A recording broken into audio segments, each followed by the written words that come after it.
Esta sección la hemos llamado Cristología, o el estudio de Cristo, la segunda persona de la Trinidad, el estudio de Dios Hijo. Vamos a hablar un poquito de eso, porque si hay algo que necesitamos conocer bien, es precisamente esta persona, porque Cristo dijo que esta es la piedra de tropiezo. Aquí es que se atrabancan todas las religiones que no están alineadas con la verdad. Si hablamos con los musulmanes acerca de Dios creador, nos podemos poner de acuerdo, probablemente. Si hablamos con el judío acerca del Dios creador, podemos ponernos de acuerdo. Podemos hablar con otras religiones incluso y más o menos ponernos de acuerdo. Cuando llegamos al Hijo, ahí es que ese es el colador. Ahí se tropieza todo el mundo. Él es la piedra angular, pero Él es también la piedra de tropiezo. De manera que es importante.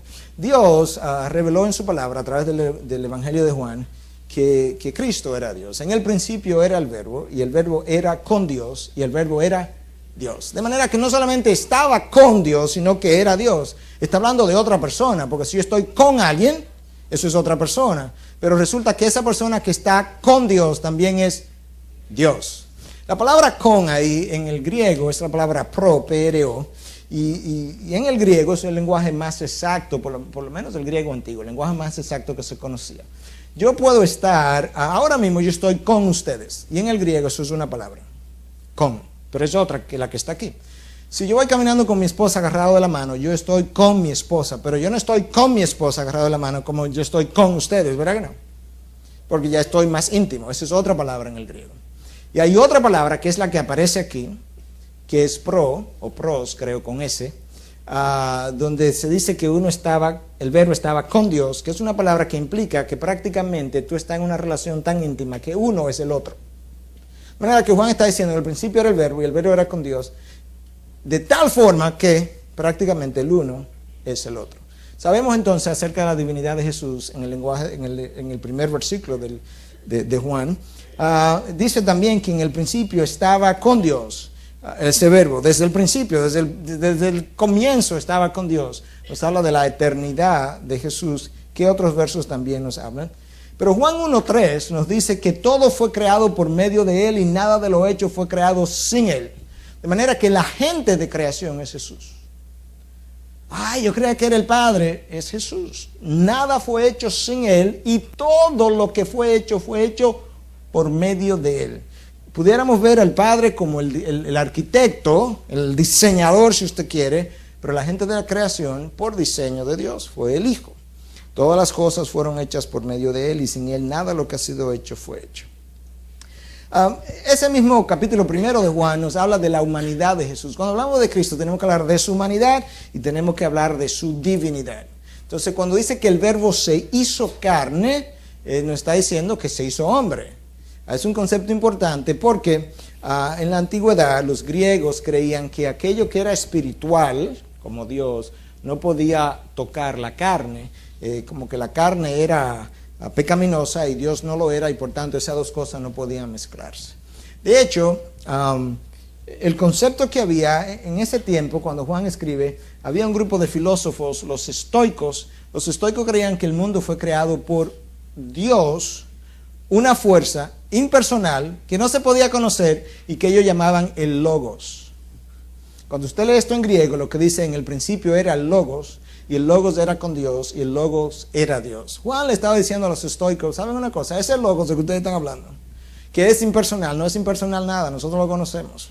Y nosotros lo conocemos también porque se hizo carne y habitó entre nosotros. Estaba contestando a esa gente. Entonces la palabra de Dios, y esto lo pudiéramos revisar rápidamente porque es algo yo creo que la mayoría de ustedes conocen, o quizá todos, nos habla de la humanidad de Jesús de diferentes formas. Nos habla de que era descendiente de David, de la tribu de Judá, tenía una genealogía humana. Segundo, era de carne y hueso. Hebreos 2.14 literalmente nos habla de esa composición de Cristo que tuvo carne y hueso. Lucas 2.40 dice que Él crecía en sabiduría. Bueno, eso es como nosotros crecemos. Cuando somos niños vamos creciendo. Mateo 4.2 nos habla de que tuvo hambre. Juan 19.28 nos habla de que tuvo sed. Juan 4.6 nos habla de que estuvo cansado. Mateo 8.24 lo presentan en una barca durmiendo, cosas que los humanos en carne y hueso hacen. Y quizá algunos estén preguntando, bueno, pero sabemos eso, ¿y para qué vamos a gastar tiempo en eso? Bueno, espere un segundo y usted va a ver. Lloró frente a la tumba de Lázaro, de manera que tuvo emociones humanas. sudó gotas de sangre. Todas esas cosas son cosas que el humano experimenta. Que si Cristo hubiese sido simplemente una representación de Dios y que no hubiese sido humano, Él no hubiese experimentado ninguna de estas cosas. Todo esto nos habla de su humanidad. Tiempo atrás, Ario fue un obispo de Alejandría. No se sabe exactamente el año que nació, pero se sabe que murió en el año 335 después de Cristo. Y entonces el Ario fundó un movimiento nuevo. O sea, las herejías han existido siempre. El arianismo. ¿Y qué era lo que el arianismo postulaba? Uno, que ni Cristo ni el Espíritu Santo habían existido eternamente, sino que habían sido creados simplemente para el proceso de la redención del hombre. Tan pronto usted dice que el Espíritu Santo fue creado o que Cristo fue creado, no le puede conferir divinidad a ninguno de los dos, porque Dios por naturaleza nunca ha sido creado, siempre ha sido existido. Entonces el arianismo le robó la divinidad a Jesús y lo quiso presentar como un hombre. Si usted hace eso, negoció la fe cristiana entero. Y por tanto ellos enseñaban esto, que ni Cristo ni el Espíritu Santo eran eternos. Eso es una herejía. Entonces esta herejía arianismo es que Cristo no era Dios. Esta herejía es lo opuesto, que Cristo no fue hombre. Es increíble, nosotros encontramos toda la gama en la historia de la iglesia. El docetismo y el gnosticismo de esa época negaban la encarnación de Cristo. Como ellos creían que lo divino no se podía mezclar con la carne, entonces Cristo no se pudo haber encarnado. Ese movimiento gnóstico permanece hasta el día de hoy. Gnóstico significa los que saben. Gnosis es conocimiento y gnóstico lo que sabemos, nosotros que tenemos el conocimiento. Entonces, para esta gente, la salvación se produce a través de conocimientos secretos que tú llegas a alcanzar. Y de ahí la palabra gnóstico, conocimientos. Y entendían, como ya expliqué, que había una separación entre lo que es el espíritu y la materia. Por tanto, ellos entendían que Cristo no se encarnó. Entonces, bueno, pero hay una historia de que este hombre apareció. Y entonces, si no se encarnó, ¿qué era? No, como una especie de fantasma. Literalmente, o sea, una representación no humana de ese personaje. Docetismo, que estaba mezclado con gnosticismo, viene del griego dolceo, que significa parecer. Se parecía a un ser humano, pero no era un ser humano. El problema es que el resto de la palabra de Dios atestigua que Cristo fue un ser humano. Nació de una virgen, estuvo 9 meses en un vientre mientras María estaba embarazada. Y esto es importante conocerlo porque recuerden, porque ahorita me hacen algunas preguntas, cada libro de la Biblia se escribió con un propósito definido. El problema es que 2000 años después nosotros necesitamos tratar de entender cuál fue el propósito, qué estaba pasando en ese tiempo que motivó a que esta carta saliera. Y ahorita hablamos de lo cuidadoso que tenemos que ser al interpretar la Biblia. Mira esto que Juan dice, 1 de Juan 4, 1, 3. Juan está escribiendo una carta porque en el momento en que Juan está escribiendo, en el año 90, 95 de esta época, este movimiento docetismo, este movimiento gnóstico, estaba cobrando fuerza. Entonces Juan escribe para contrarrestar eso y oye lo que él dice. Amados, no creáis a todo espíritu, sino probad los espíritus para ver si son de Dios. Porque muchos falsos profetas han salido al mundo. En esto conocéis el Espíritu de Dios. Todo espíritu que confiesa que Jesucristo ha venido en la carne es de Dios. Y todo espíritu que no confiesa a Jesús no es de Dios. Y este es el espíritu del anticristo, del cual habéis oído que viene y que ahora ya está en el mundo. Si nosotros tomamos ese versículo apartado del contexto histórico de lo que estaba ocurriendo, oigan lo que vamos a hacer. Oye lo que dice este texto. En esto conocéis el Espíritu de Dios. Todo espíritu que confiesa que Jesucristo ha venido en carne es de Dios. Los musulmanes creen que Cristo vino en carne. Los judíos saben que Él vino en carne. A los hindúes saben que Él vino en carne. Entonces, si yo cojo ese versículo apartado de lo que está pasando y del por qué Juan escribió esa carta, yo voy a llegar a la conclusión que los musulmanes, los hindúes, los judíos, todo el mundo, todos estamos bajo la misma sombrilla. Sí, pero cuando yo entiendo que Juan escribe esto para contrarrestar un movimiento llamado docetismo, gnosticismo, que está diciendo que Cristo no vino en carne, bueno, ahora yo entiendo. Entonces se dan cuenta que el estudio e interpretación de la palabra no es tan a la ligera que lo podemos hacer. Necesitamos conocer su contexto histórico, la razón de cada libro. Apocalipsis es un libro puramente apocalíptico, tiene mucho simbolismo. Entonces tengo que saber eso porque de lo contrario, Cuando la palabra de Dios dice que Cristo va a regresar montado en un caballo blanco con una espada que le sale por la boca y tatuajes en los muslos que dicen Dios, el Rey de Reyes, nos está imaginando casi un monstruo. Imagínate Cristo en un caballo con una espada en la boca. A menos que yo entienda, no, eso es un libro simbólico, yo necesito entender los símbolos, lo que significan.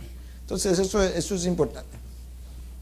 Ok, algo que ha causado mucho problema en la historia de la iglesia es la unión de las dos naturalezas de Cristo, la unión de su divinidad, la unión de su humanidad.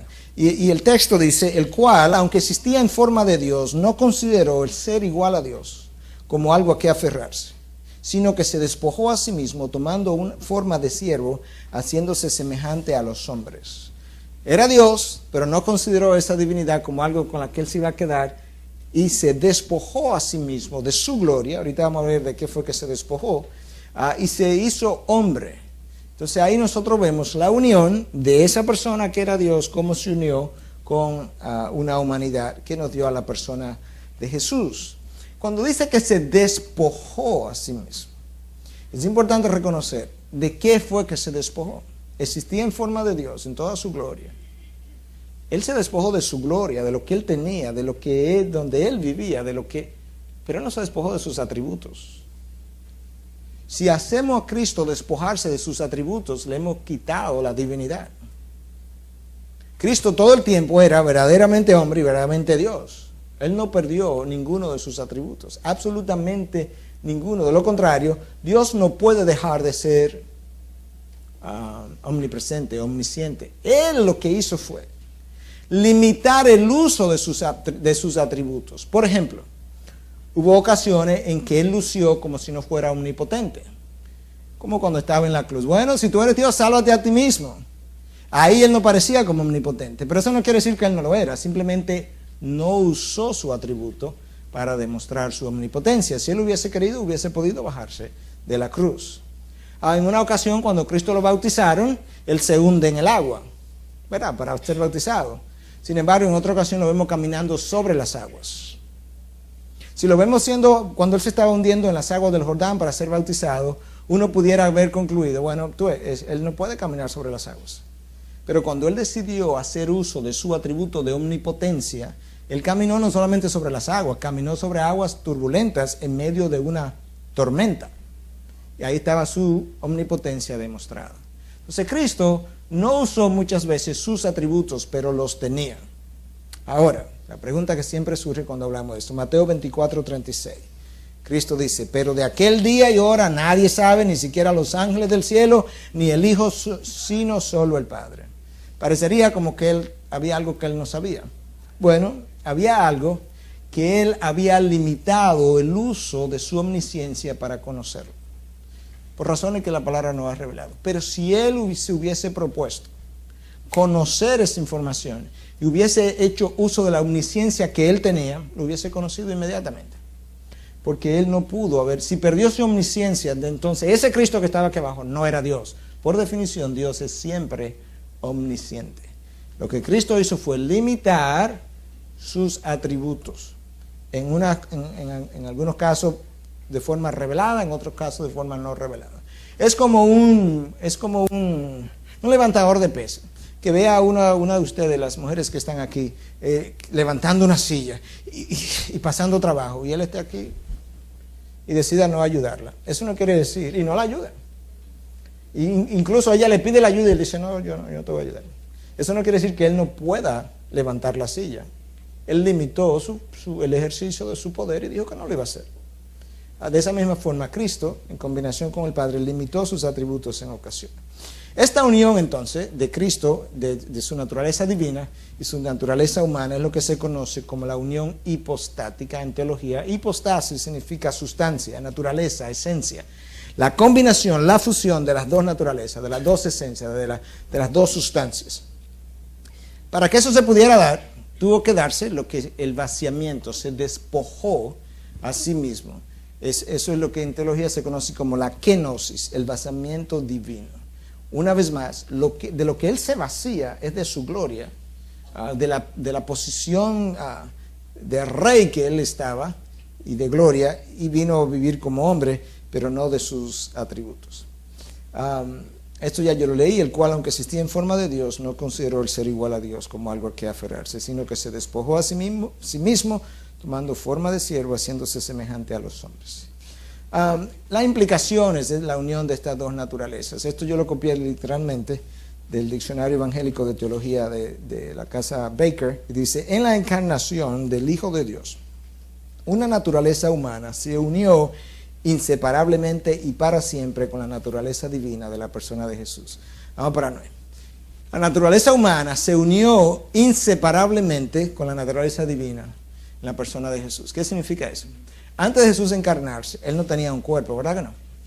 No. Pero ahora Él tiene un cuerpo, ¿verdad que sí? Sí, su palabra dice que Él tiene un cuerpo. A Cristo le pasó algo en la encarnación que lo afectó para siempre. Eso increíble a mí siempre. ¡Wow! Increíble.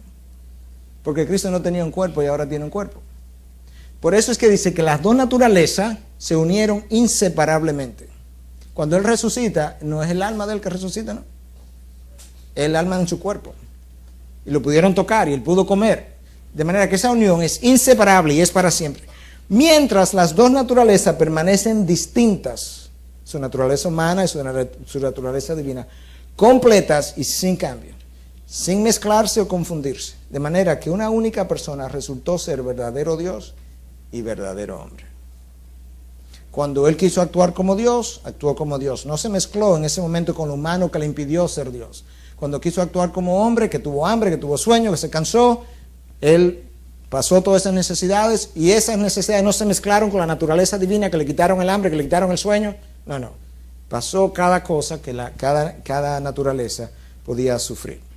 Los oficios de Cristo. ¿Qué es lo que Cristo se supone que es? ¿Qué funciones Él ha venido a llenar? Bueno, si usted recuerda el Antiguo Testamento tenía tres tipos de líderes. Tenía el sacerdote, que era quien ofrecía sacrificio por el perdón de los pecados. Estaba el profeta, que era quien le revelaba la voluntad de Dios al pueblo, y que de cuando en vez revelaba el futuro. Archive eso para cuando hablemos de los dones. Que la función del profeta, el profeta no era un adivino del futuro para entretener a la gente. El profeta le revelaba la voluntad de Dios al pueblo y de cuando en vez le predecía el futuro. El profeta no andaba todos los días prediciendo el futuro de Israel, porque Isaías pasó 50 años. Oye, la profecía que él tiene la podemos hacer en 2 o 3 horas. Entonces él no se pasaba los días profetizando, él se pasaba los días revelando la voluntad de Dios al pueblo y de vez en cuando él entonces revelaba el futuro. Bueno, esa es la función del profeta y el rey era el líder del pueblo. Cuando Cristo viene, Él viene a ser profeta, sacerdote y rey. Y en las 3 funciones de esos 3 líderes se dieron en una sola persona. Como profeta, Él vino a revelar la voluntad de Dios al pueblo, ¿sí o no? Claro, esa fue su función. Como sacerdote, Él vino a ofrecer sacrificio para el perdón de los pecados, ¿sí o no? Claro. Y como rey, Él vino a liderar al pueblo, ¿sí o no? Sí. Entonces Él, en la persona de Jesús, se combinaron las 3 funciones y las 3 están descritas en el Nuevo Testamento. Cuando Cristo viene a morir por nosotros. Cuando Cristo nació, desde que Él tenía uso de razón, ya Él sabía que Él había venido. De vez en cuando, cuando la palabra de Dios dice que Él, sabiendo que lo habían amenazado de muerte, como que se apartó. Él no se apartó porque le salió corriendo a la muerte. Él sabía que Él había venido a morir. Él se apartó porque la hora no había llegado y Él tenía que cumplir un plan hasta que llegara la hora. Entonces su muerte es importante entenderla para ver qué fue lo que Él vino a hacer por nosotros. Su muerte fue vicaria. Vicaria significa sustituto. Por eso es que en la doctrina católica se habla de que el Papa es el vicario de Cristo, el sustituto de Cristo, lo cual el Nuevo Testamento no apoya, pero para que entiendan la palabra vicario, ¿qué es lo que significa? Sustituto. Primera de Timoteo 2:6 dice, quien se dio a sí mismo en rescate por todos, testimonio dado a su debido tiempo. Se dio a sí mismo en rescate por todos, nos sustituyó en la cruz. Hay otros versos que nos hablan de ese sustituto que Él hizo por cada uno de nosotros. A Cristo le pasó algo en la cruz que a mí me tocaba a mí pasar, pero Él me sustituyó. Y era la única persona que podía sustituirme porque había una deuda pendiente entre Dios y el hombre. Lo que Adán arruina es un hombre perfecto y solamente ese hombre perfecto podía cumplir la ley de Dios. Y solamente Cristo pudo haber hecho eso. Y Él era el único que podía calificar entonces para ir a la cruz en su perfección a morir por mí. Su muerte fue propiciatoria. Suena como una palabra muy dominguera. Complicada, pero no es complicada. Vamos a leer el texto y luego lo explicamos. Romanos 3:25 dice: a quien Dios exhibió públicamente como propiciación, está en la Biblia eso, por su sangre a través de la fe, como demostración de su justicia, porque en su tolerancia Dios pasó por alto los pecados cometidos anteriormente. Algo que es propiciatorio es algo que aplaca la ira de Dios. De manera que su muerte, Dios había estado airado con los pecados del hombre. La razón por la que aquellos que no reciben a Cristo van al infierno es porque Dios sigue airado con ellos.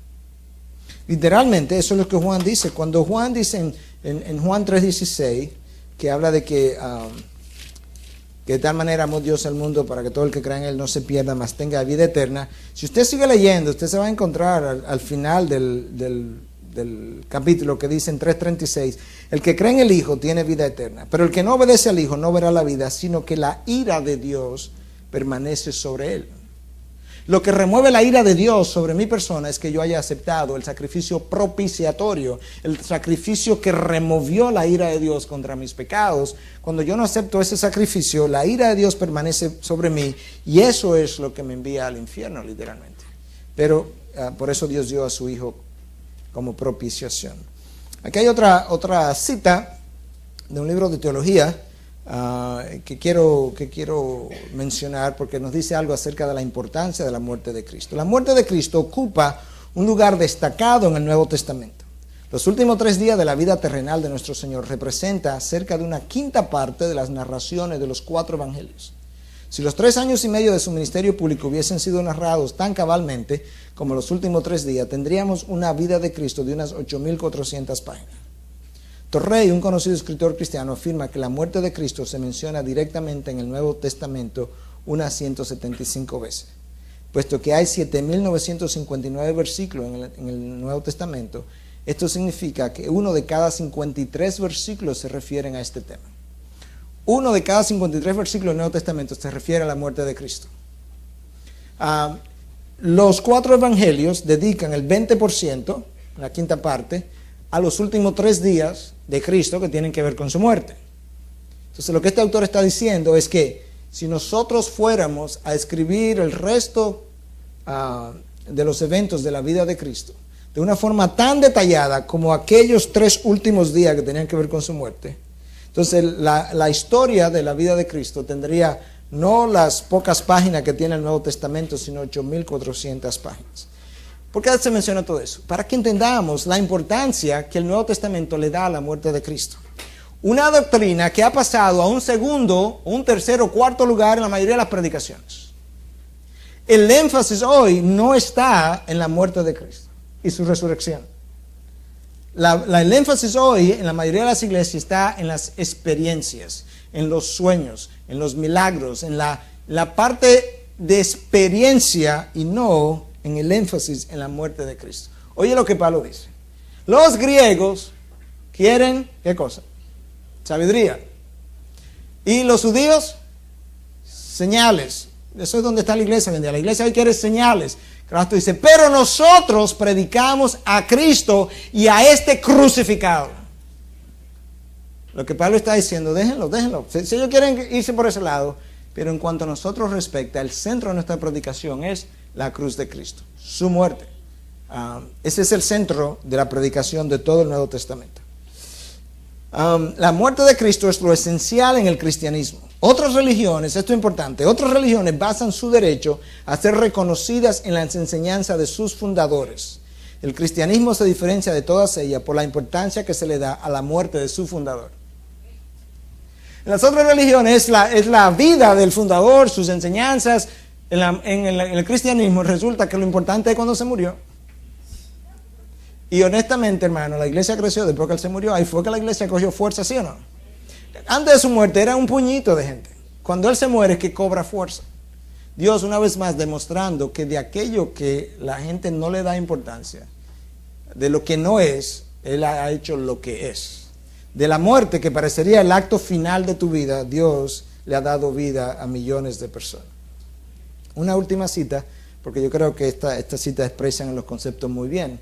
Al principio Dios y el hombre estaban cara a cara el uno con el otro. Al pecar, Adán le volvió la espalda a Dios. Entonces Dios le volvió la espalda a Adán. La muerte de Cristo ha satisfecho las exigencias de Dios. Y ahora Dios nuevamente ha vuelto su rostro hacia el hombre. Solo queda que el hombre se vuelva y encare a Dios. Como Dios ha sido reconciliado por la muerte de su Hijo, ahora se le ruega al hombre que se reconcilie con Dios. En otras palabras, yo soy Adán, yo estaba cara a cara con Dios. Cuando yo pequé, yo le di la espalda a Dios, y cuando yo le di la espalda a Dios, Dios, que estaba aquí de frente, le dio la espalda a Adán o al hombre. Ahora estamos los dos de espalda, ¿verdad?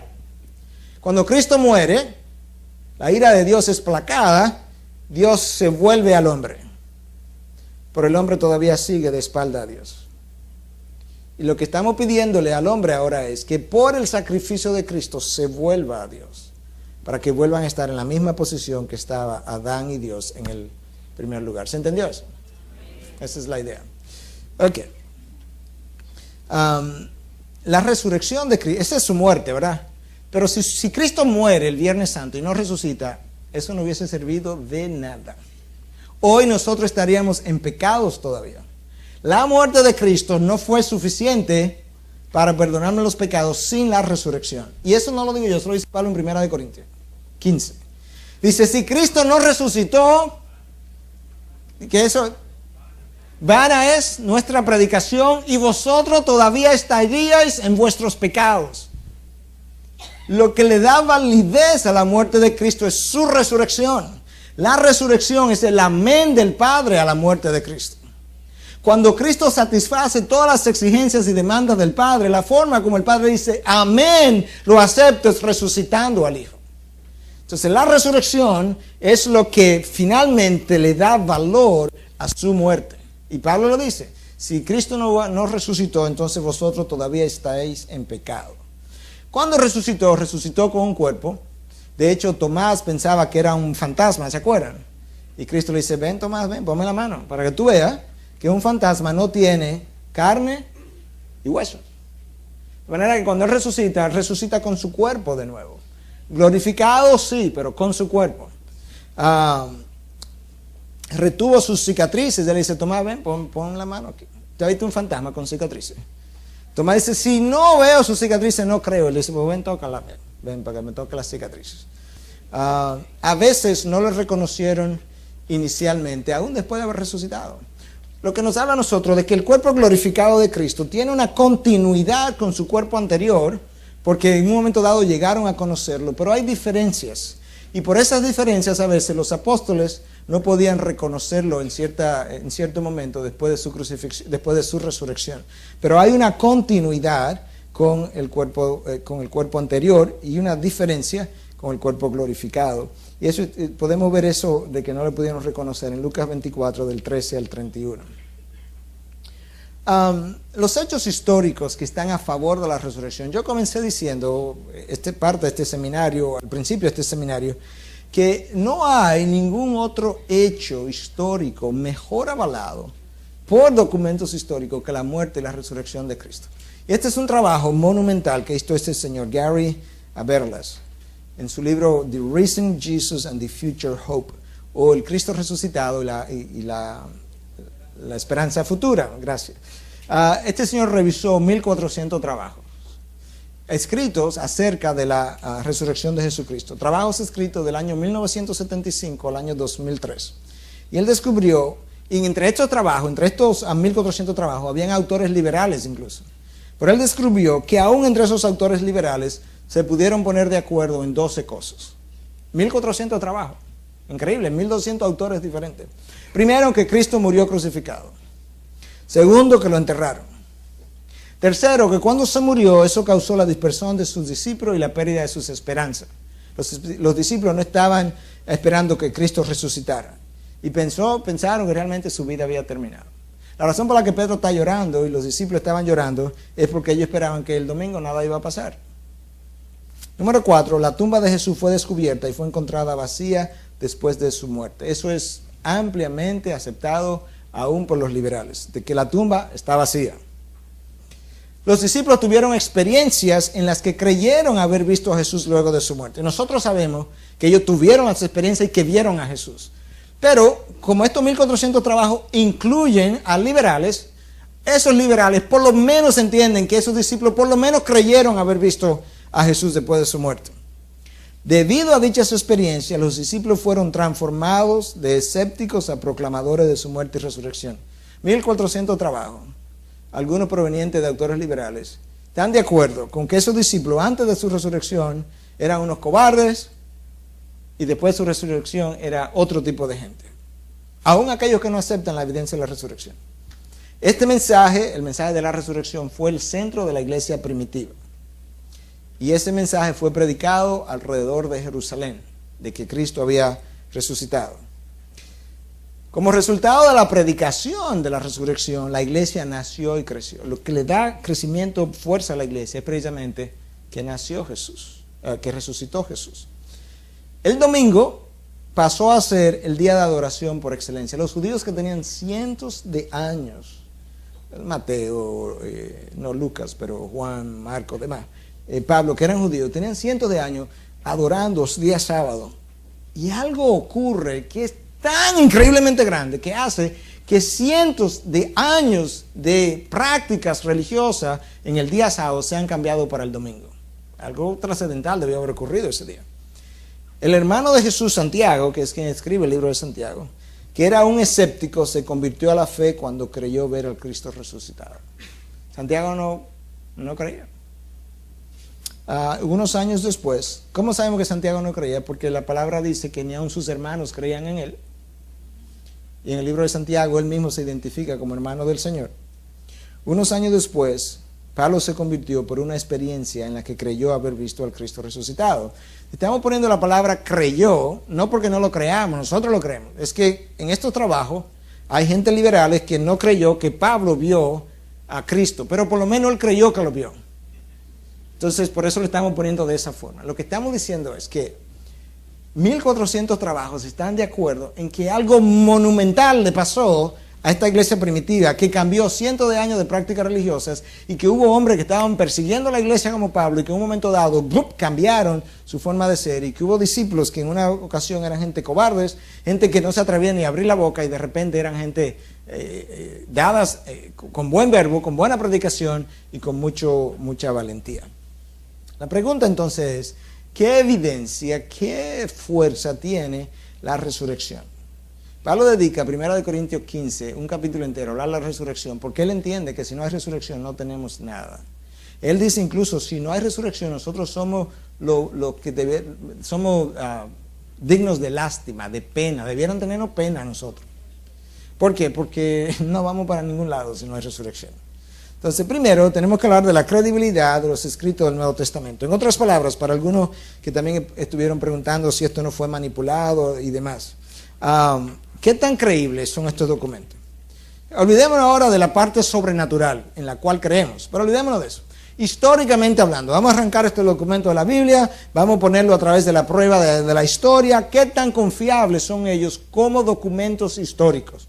Bueno, vamos a ver. Primero, lo escribieron, los historiadores tienen criterio para determinar hasta dónde se puede confiar en un libro o no. Y uno de esos criterios es, ¿quiénes lo escribieron? ¿Testigos oculares o alguien que le contaron? No, esta gente fue testigos oculares. Ok, eso tiene importancia. Estoy hablando de los historiadores ahora. Ok, eso lo escribieron a los 100 años de que pasaron los hechos, a los 500 años que pasaron los hechos, o lo escribieron inmediatamente alrededor de los hechos. No, mira, esto lo escribieron entre 25 y 50 años, 60 años máximo con relación a los hechos. Eso es importante. Históricamente eso tiene un peso enorme. Porque estamos hablando a veces de libros que se escribieron 200 y 300 años después. Por ejemplo, los famosos evangelios gnósticos del famoso Código Da Vinci, que tanto se ha vendido, los evangelios gnósticos se escribieron, dicen la gente más liberal, entre el segundo, el tercero y el cuarto siglo.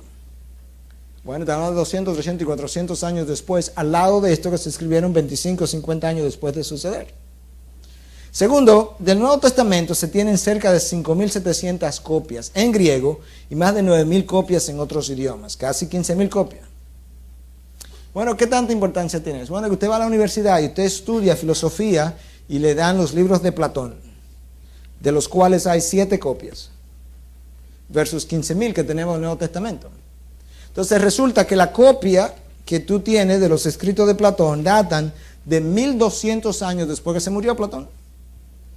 Y la que nosotros tenemos, 25 a 50 años después de que Cristo se murió. No hay un solo documento histórico de esa época o anterior que tenga más peso histórico que los escritos del Nuevo Testamento. No los hay. Lo puede buscar y lo podemos poner al lado cuando usted quiera. El fenómeno de la tumba vacía es importante. Porque si Cristo no hubiese resucitado, lo único que las autoridades romanas judías hubiesen tenido que hacer es: aquí está el cuerpo. ¿De qué resurrección usted está hablando? ¿Se sabe dónde lo enterraron? Nada más había que ir a buscarlo y se mira el cuerpo aquí. ¿La gente tan loca? Pero resulta que, oye, el cuerpo no ha aparecido 2000 años después. La tumba sigue vacía. La tumba le dice a la historia, trata de negar este evento. Le dice a la filosofía, trata de explicar este evento. Le dice a la ciencia, trata de duplicar este evento. Sigue vacía. La tumba sigue hablando. ¿Saben? Esto también es importante. En la antigüedad, en la época en que esto ocurre, a las mujeres no se les daba mucho crédito. Al testimonio de las mujeres. Yo no estoy diciendo eso, no me malentiendan, no quiero problemas. Estoy hablando de 2000 años atrás. E incluso Josefo, el historiador judío, en sus escritos dice que a las mujeres no se les podía creer porque eran muy emocionales. Pero resulta que cuando el Nuevo Testamento se escribe y Jesús se le aparece, resulta que la primera persona que se le aparece son a mujeres. Y las primeras personas que dan testimonio de que él apareció fueron mujeres. Cuando las mujeres llegan donde los discípulos para que vean lo machista y lo cierto que esto que yo acabo de decir, los discípulos dijeron: eso no es verdad, están locas. ¿Se acuerdan de eso? Si el Nuevo Testamento era una componenda para decir que esto ocurrió cuando no ocurrió, ¿ustedes creen que hubiesen comenzado con testimonio de mujeres en esa época? Claro que no, hubiesen comenzado con testimonio de los hombres, para que fuera más creíble, ¿se entiende eso? Pero comenzó exactamente con el testimonio de las mujeres porque así fue que ocurrió.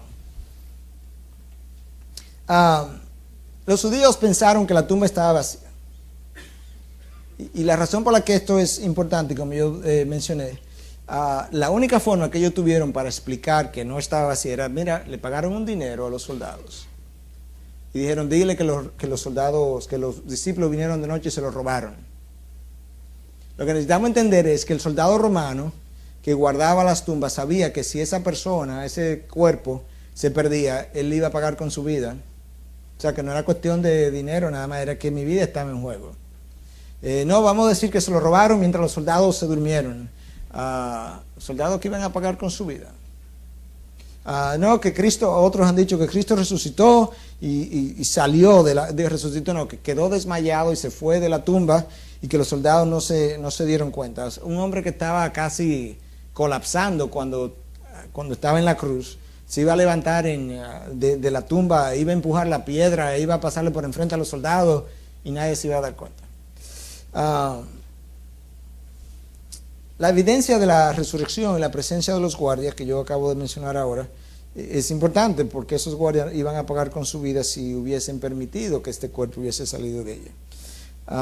Las medidas de seguridad se tomaron. O sea, no solamente se puso una piedra, se pusieron 2 guardias enfrente de la piedra precisamente para evitar que de hecho, las autoridades judías le pidieron a Pilato que pusiera 2 guardias. No vaya a ser que los discípulos vengan, se lleven el cuerpo y después digan que resucitó. Porque oímos que este hombre dijo que iba a resucitar después que muriera. ¿Oyeron eso? O sea, ellos está bien lo que él haya dicho. Increíble, los judíos incrédulos creían más que los discípulos. Que los discípulos no creían que él iba a resucitar. O sea, para ellos se murió, ahí se acabó todo. Los judíos estaban asustados porque si este hombre resucita. Así que vamos a poner esta piedra y vamos a poner 2 soldados aquí. Porque este hombre dijo que iba a resucitar, así que cuidado, no vaya a ser. Y que los discípulos se lo robaron mientras dormían, como estuvimos hablando, bueno, cosas que soldados romanos no iban a permitir o no iba a ocurrir. La evidencia de los testigos. La palabra nos habla de 15 apariciones diferentes. Hay una teoría que habla de que estas fueron alucinaciones.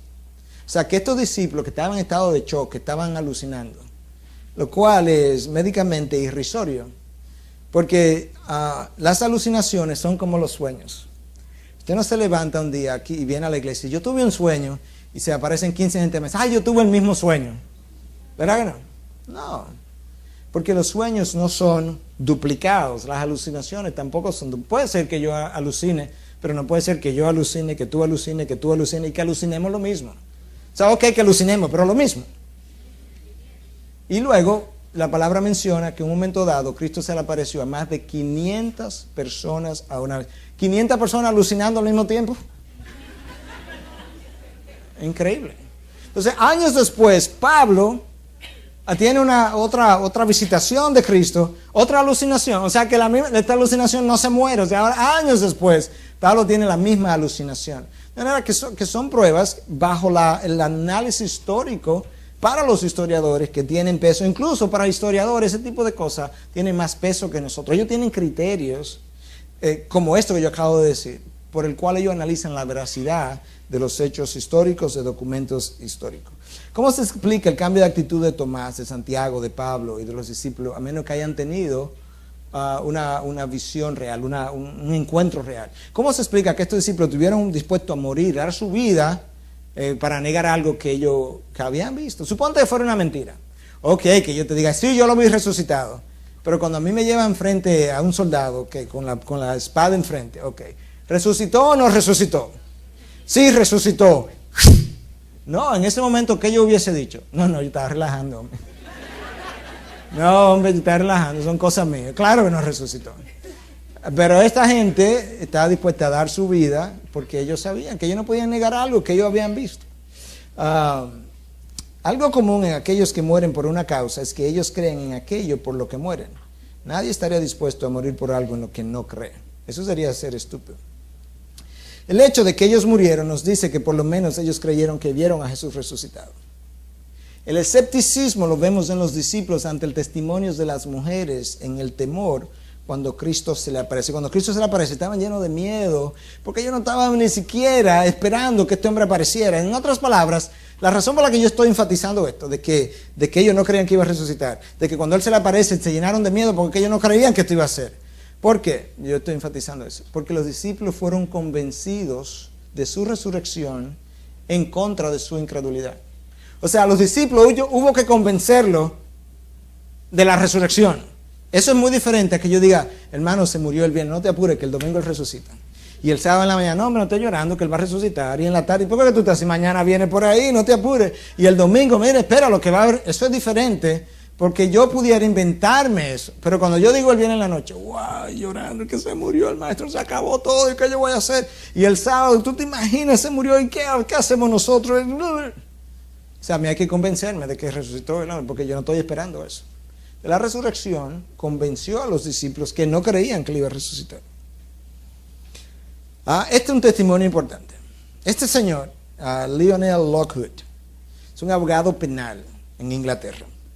Él tiene el récord del libro Guinness de más casos penales ganados consecutivamente sin perder uno. 287 casos ganados ininterrumpidamente.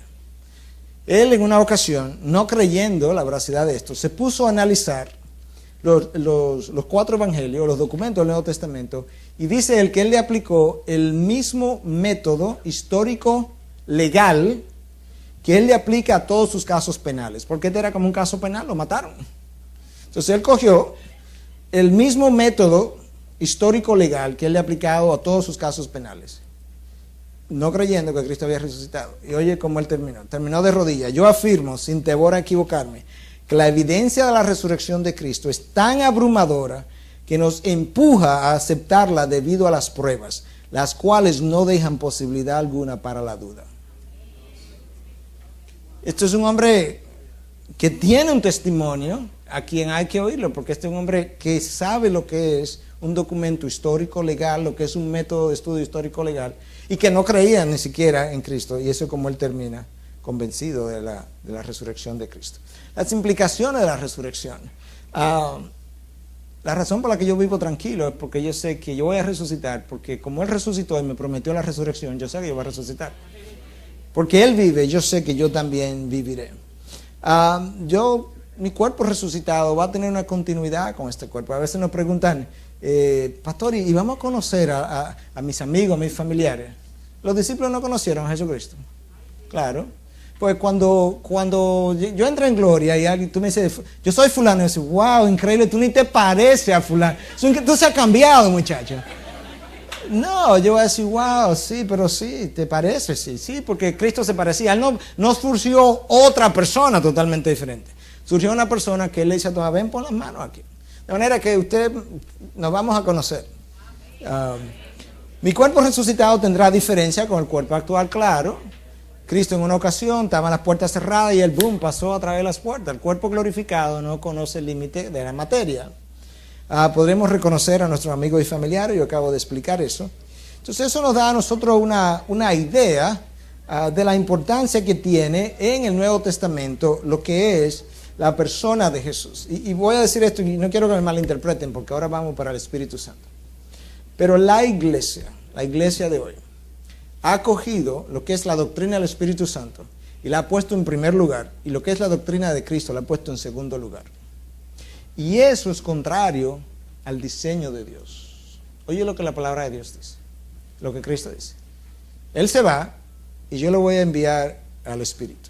Y Él tomará de lo mío y ¿qué? Me glorificará a mí. No hay duda que el Espíritu Santo es Dios. No hay duda que el Espíritu Santo merece todo lo que Dios Padre merece y todo lo que Dios Hijo merece. No me malentiendan, no hay duda de eso.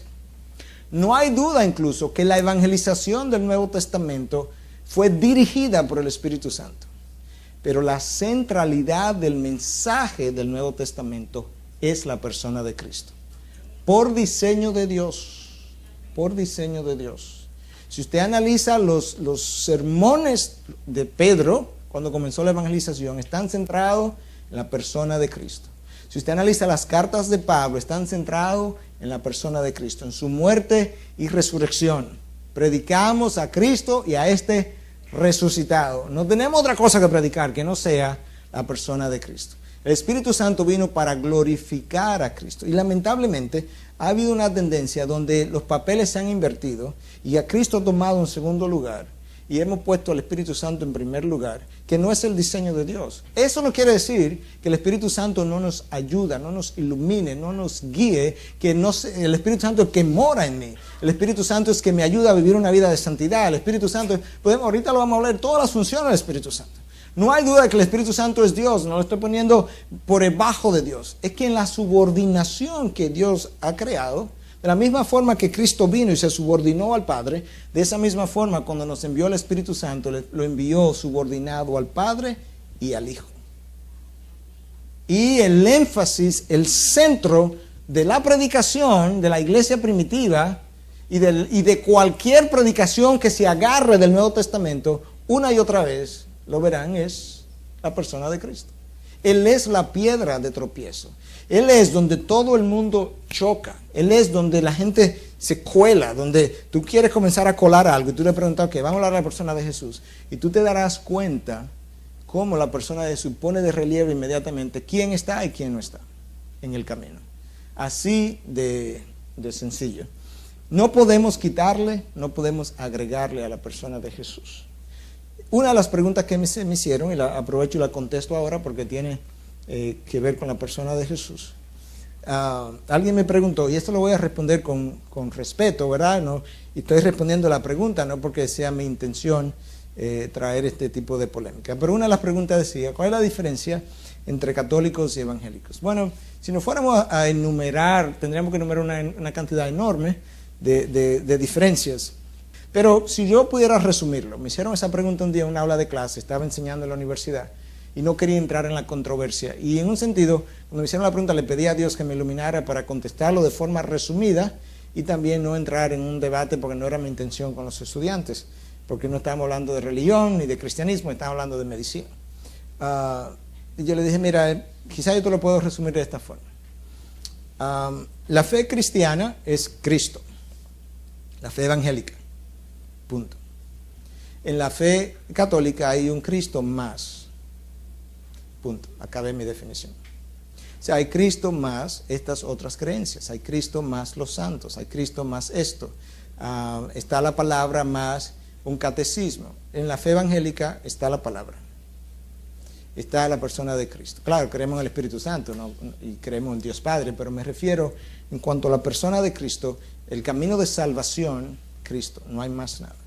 Versus otras cosas que sí vienen dadas por la fe católica. De ahí que Dios nos dio a la persona de Cristo como colador para todo lo que nosotros necesitamos analizar.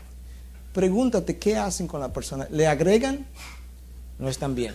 Le quitan, por ejemplo, los musulmanes dicen, no, él fue un maestro, él fue un profeta, los reconocen. Los musulmanes tienen 125, 128 profetas.